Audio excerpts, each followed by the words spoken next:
Doctor Yunus সাহেবের গ্রহণযোগ্যতা শুধু বাংলাদেশে নয়, 147টি দেশে প্রবাসীরা একটা দাবি তুলেছে, যদি ফারাক্কা বা যে ইন্ডিয়া যে বাঁধ দিয়ে বন্যা দিয়ে বাংলাদেশকে ধ্বংস করছে, আরেকটা বাঁধ যদি সরকার উদ্যোগ নেয়, প্রবাসীরা তাদের সর্বোচ্চ উজাড় করে দিয়ে সেই সরকারকে সহযোগিতা করবে। আমার এলাকা হচ্ছে চট্টগ্রাম 5 আংশিক বায়েজিদ হাটহাজারী থানা।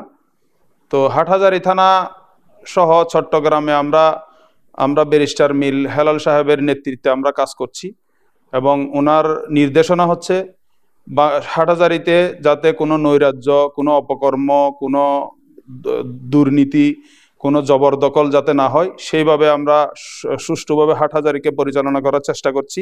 এবং এই দুর্যোগে, এই যে বন্যা পরিস্থিতিতে ব্যারিস্টার সাহেবের স্পেশালি নির্দেশ ছিল যাতে আমরা গরিব দুঃখী মেহনতি মানুষের পাশে থাকি। সেই সুবাদে আমরা প্রত্যেক দিন, যেমন আমি আমার ইউনিয়ন, আমার উত্তর মাদার্শা নিয়ে আমি বলতে পারি, আমরা গত কয়েকদিন ব্যাপী আমরা কর্মসূচি হাতে নিয়েছি।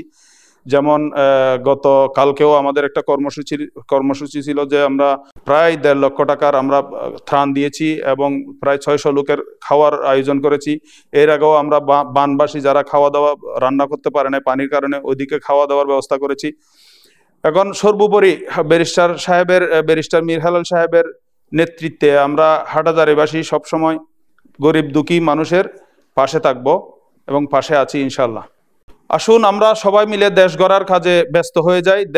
দেশ গড়ি, সবাই মিলে সুন্দর একটা সম্প্রীতির বাংলাদেশ গড়ে তুলি, যে দেশে থাকবে না কোনো হানাহানি, থাকবে না কোনো অভিযোগ অনুযোগ, থাকবে না কোনো দলমত নির্বিশেষে, সবাই যাতে আমরা একসাথে কাজ করতে পারি, দেশ প্রবাসী সকলকে নিয়ে ঐক্যবদ্ধভাবে আমরা বাংলাদেশকে গড়ে তুলব। আসলে প্রবাসী সাংবাদিকদের বিষয়ে সরকার যাতে একটু নজর দেয়, আমি সেটা আশা করব। এবং প্রবাসীদের যে স্পেশালি ডক্টর ইউনূস সাহেবের সরকারের পরে প্রবাসীদের মধ্যে যে একটা উদ্দীপনা কাজ করছে, প্রবাসীরা রেমিটেন্সের বন্যা বয়ে দিচ্ছে বাংলাদেশে।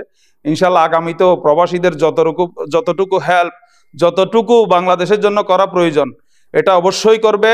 এবং প্রবাসীরা একটা দাবি তুলেছে, যদি ফারাক্কা বা যে ইন্ডিয়া যে বাঁধ দিয়ে বন্যা দিয়ে বাংলাদেশকে ধ্বংস করছে, আরেকটা বাঁধ যদি সরকার উদ্যোগ নেয়, প্রবাসীরা তাদের সর্বোচ্চ উজাড় করে দিয়ে সেই সরকারকে সহযোগিতা করবে। এবং সরকারকে সাথে সাথে প্রবাসীদের পক্ষ থেকে ধন্যবাদ জানাই, ইতিমধ্যে সরকার একটা স্টেপ নিয়েছে, এয়ারপোর্টে যে একটা সুশৃঙ্খল পরিবেশ নিয়ে এসেছে এবং বাংলাদেশে প্রবাসীদের জন্য সরকারের যে একটা সুন্দর একটা পরিকল্পনা, এটা অলরেডি কিছু প্রকাশ পাচ্ছে। আশা করি প্রবাসীরা, রেমিটেন্স যোদ্ধা প্রবাসীরা বাংলাদেশ যে চালিকা শক্তি বাংলাদেশের আসলে 2টা সেক্টরকে মূল চালিকা শক্তি বলা হয়, একটা হচ্ছে গার্মেন্টস, একটা হচ্ছে আপনার প্রবাসী রেমিটেন্স। সাথে সাথে বর্তমানে যে আমিরাতে এমএনএসটি দিয়েছে বাংলাদেশের জন্য, আমিরাতের প্রতিষ্ঠানগুলো আছে, এমবাসি, কনসুলেট, আমি আশা করব আপনারা আরো একটু অ্যাক্টিভ হবেন, যে বাংলাদেশের যে পাসপোর্ট রেনু, ভিসা রেনু যাদের সমস্যা আছে, এটা তড়িৎ গতিতে কিভাবে সমাধান করা যায়।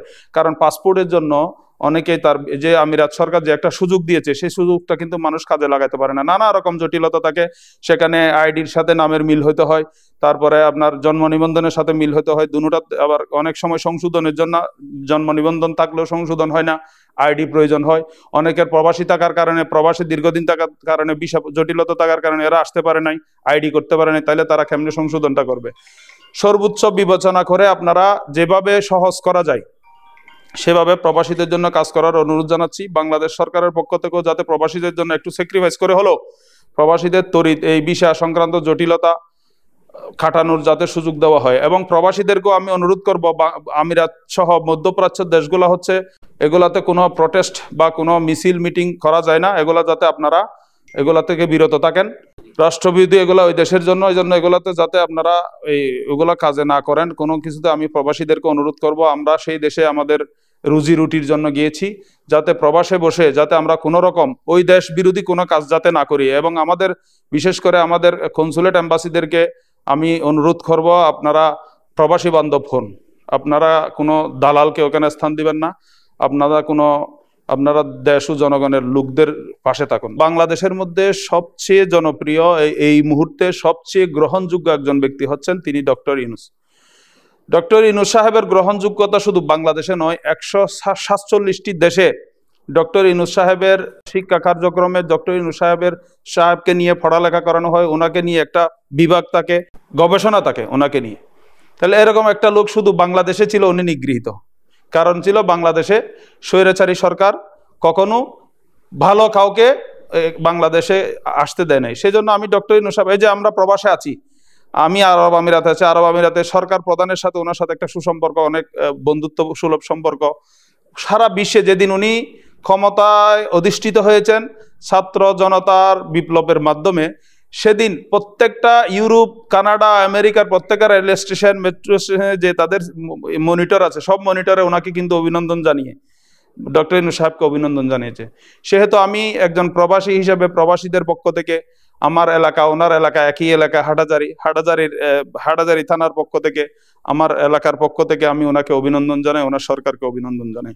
আশা করি আপনার মাধ্যমে বাংলাদেশ সঠিক পথ দেখবে, একটা সুষ্ঠু গণতান্ত্রিক প্রক্রিয়ার মাধ্যমে সঠিক সময়ে আপনি আশা করি নির্বাচনটা দিয়ে বাংলাদেশের মানুষকে উদ্ধার করবেন। বাংলাদেশের মানুষকে যে স্বৈরাচার ফ্যাসিবাদী সরকারের যে তাণ্ডব লীলা বাংলাদেশকে চালিয়ে সবকিছু আপনি সঠিক করে, এই যে আইন শৃঙ্খলা থেকে নিয়ে বিচারালয় থেকে নিয়ে সবকিছু আপনার সরকারের মাধ্যমে ইনশাআল্লাহ বাংলাদেশ একটা সুষ্ঠু একটা প্রতিকার পাবে।